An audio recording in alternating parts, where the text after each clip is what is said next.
Hi, my name is Marie Ronsman. I am the training manager here at CASA Child Advocates of Montgomery County, and today we're going to talk about the back-to-school transition for kids that are from hard places. Back to school is a milestone for children in care, and for kids from hard places it can elicit a whole variety of emotions. They might be very excited that they're returning to a familiar place. Maybe they had a good experience last year, and maybe that excitement is hard for them to manage. It's possible that they're afraid that they made a placement change over the summer and they're fearful of a new school. They might be nervous about the relationships with authority figures. So maybe they had some teachers they were very close to at a previous school and they're going to miss them. Or maybe they got in a lot of trouble at their previous school and so they have a lot of anxiety about the teachers and administrators at this school. They may be anxious about peer relationships. They may have started over in schools many times and that may be a challenge for them. And also if they struggle academically, that can make them fearful also. So back to school can be a challenging time for kids in placements. So how can we help?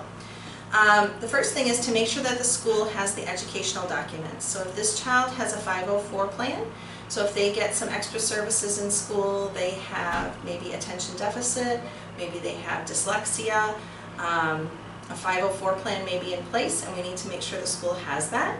If they get special education services, that document is called an IEP and we need to make sure the school has that. If they struggled academically in the previous year, we may want to make sure at the beginning of the year that there are plans for some evaluations and educational testing. Schools sometimes say, oh, we want to wait 12 weeks into the school year and see how they're doing. If they were already struggling the semester before, we really don't want to let that much time go by. As an advocate, a good thing to do is to meet with the school leadership before the first day or to encourage the foster parents to do that. And we want to make sure that we're sharing some context with the school for this child. We can't share all of the details of their story, but we can give them a little context. When a child is angry or withdrawn, or can't sit still, or can't focus, sometimes the child gets labeled. And we really want teachers to understand the child's background so that they can have some empathy and compassion for where this child's coming from. So we want to make sure the school knows how long have they been in care, how many schools were they in last year. If they were in 6 schools last year and this is the 7th, that helps the school to understand why they might have some behaviors. What are the child's strengths? Are they really good at soccer? Are they really good readers but not so good at math? The more information that we can give them, the better they can meet those child's needs. How does trauma affect them in the classroom? We may know that and we may not, but if we've had issues in other schools, last year they had a lot of problems sitting still. So if they get frequent breaks to move around, that helps. Or they may look like they're zoning out, and that is because they're just dealing with overwhelming emotions. The more we can tell the teacher, the better. Do they have any diagnosed learning disabilities? So if they do, we need to let the school know, or have they not been tested but we're concerned that there's one. We also want to make sure that the placement has what the child needs. So we want to ask the kinship placement or the foster placement, do they have a backpack? Do they have the school supplies they need? Do they have school clothing that fits them and shoes that fit? If they don't, ask your CASA supervisor and they can get you in touch with some community resources. We want to make sure that all of our kids go back to school with the supplies and resources they need.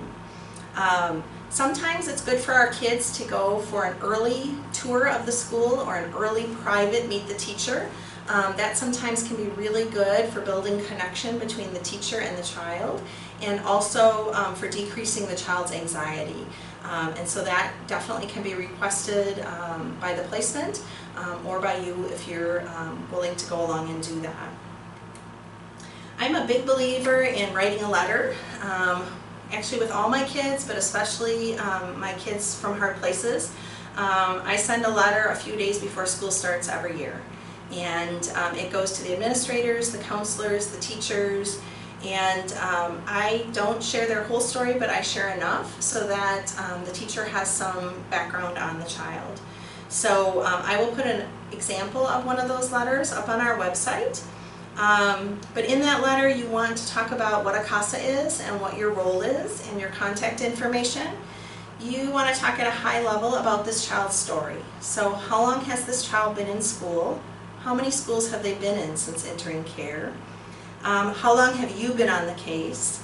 And because the child has experienced all of this trauma, they have changes in their brains and bodies and their body chemistry, and so that can impact their behavior. And we want teachers to understand that they're not bad kids, they're kids having a hard time in a very hard situation. And again, we want to share strengths and challenges. So what are the things that child's really good at that could be built on in school? Are they excellent at art? Do they love panda bears? Do they really not like math, and that's very frustrating for them? Do they not like sitting close to people? Whatever those things are, the more the teacher can know, the more they can set that child up for success. If you know what activities calm the child, tell the teacher. If physical play is something that calms them, when they get upset, a great thing to do is to send them outside and have them climb on the jungle gym. If you have them sit to the side, they're just going to get angrier. It's helpful if teachers know that. Is music helpful? Having them in a quiet space.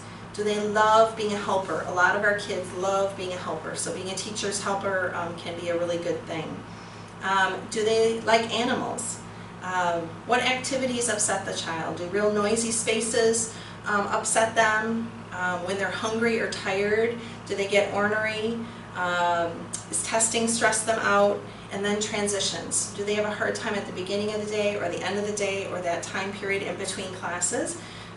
The more proactive we can be about communicating that, the more things we can hopefully avoid.